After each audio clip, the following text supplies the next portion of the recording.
আপনার নাম কি?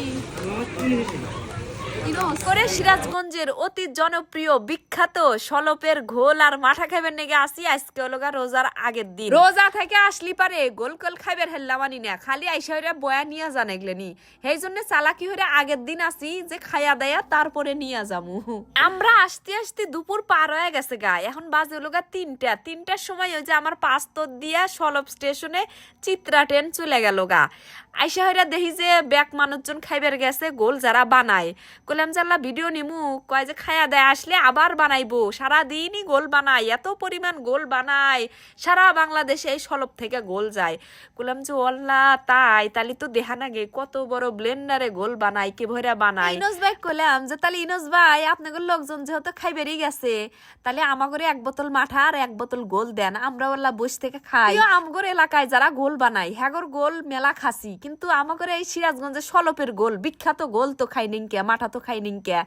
পরে এই যে সুন্দর হইয়া 2 গ্লাস ডাইলে নিয়ে খাইতেছি। আগে খামো লগা মাঠা না গোল, কোনটা আগে খামো বুঝতেছি না। পরে মাঠাটাই আগে খেলাম, মাঠার দাম বেশি, মাঠা হলো 120 টাকা আর গোল হলো 100 টাকা।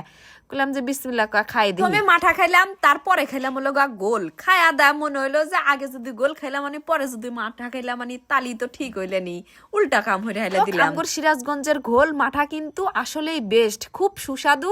খাইলাম খুব তৃপ্তি নিয়া, যদিও আমি খুব কম খাইবার পারি। মানুষ কোলে পাতিল বইরা বারে হইরা বাড়ি বাড়ি নিয়া গোল বেচছে। আমার জীবনের পয়লা আমি একদিন বাড়ির উপর থেকে ভারের থেকে মানুষের থেকে গোল কিনছিলাম 1 গ্লাস। এই 1 গ্লাস গোল নিয়া না খায়া দেয়া শোকেসের উপর থুইয়া দিছি যে ডুব দিয়া তারপরে আইসা খামু। ডুব টুব দিয়া আইসা দেখি যে গ্লাসের পুরা জাল্লাই পানি, নিচে আল্লাহানি গোল।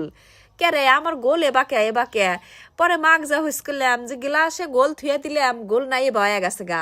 পরে আমার বোন খেলে আসে, তার মানে ওলো গা ও খায়া দেয় গোলের মধ্যে পানি দিয়ে থুইছে। তাহলে কন জীবনের পয়লা গোল খাইবার নছিলাম, আমাকে গোল খিলাইছে, মানে পানিওয়ালা গোল খিলাইছে। আবার আমার চাষির কাছ থেকে গল্প শুনছি, এই যে বারে হইয়া যে মানুষেরা গোল বেচছে না, যখনই গোল কমে গেছে গা সেই গোলের মধ্যে বলে আবার পুকুর থেকে পাগার থেকে পানি ঢেলে দিলেন বেশি হইয়া তারপরে বেচছে। আল্লাহ জানি না, এলা কাহিনী শুনছি গোল সম্পর্কে। কিন্তু আমাদের সিরাজগঞ্জের বিখ্যাত সলপের গোল কিন্তু একদম খাঁটি, তো অনেক বেশি, আর এখানে পানি দেওয়ার কোনো অপশন নাই। অরিজিনাল সিরাজগঞ্জের সলপের গোল খাঁটি, খুবই সুস্বাদু। এই যে দেখেন পাতিল বইরা দই থুয়ে দিছি, বড় বড় পাতিল। এই দই দিয়ে ওলোগা গোল বানায়। তো এই গোল আগে বানাইছে ওলোগা যে বাঁশের লাঠি দিয়া নিজেরা হাত দিয়ে ঘুরিয়া। এখন বর্তমানে আমাদের সিরাজগঞ্জের সলপের গোল এত পরিমাণ বিক্রি হয় যে ওই হাত দিয়ে ঘুরিয়া কতটুকু গোল বানাইবো। তার জন্য বড় বড় ব্লেন্ডার মেশিন নিয়ে নিছে, এখন আর কোনো সমস্যা নাই। এই ব্লেন্ডারে বানায় সেরবার পারতেছে না, তাহলে চিন্তা করেন যে কি পরিমাণ গোল প্রতিদিন বেচা কিনি হয়। খাইলাম, আপনাদের দেখাইলাম কি ভরা বানাই, কিনে নিয়ে বাড়িতে আসলাম। তাহলে ভিডিও কল আজকে আপনাদের জন্য এই জাল্লাই। ভালো থাকেন সবাই, টাটা, আল্লাহ হাফেজ।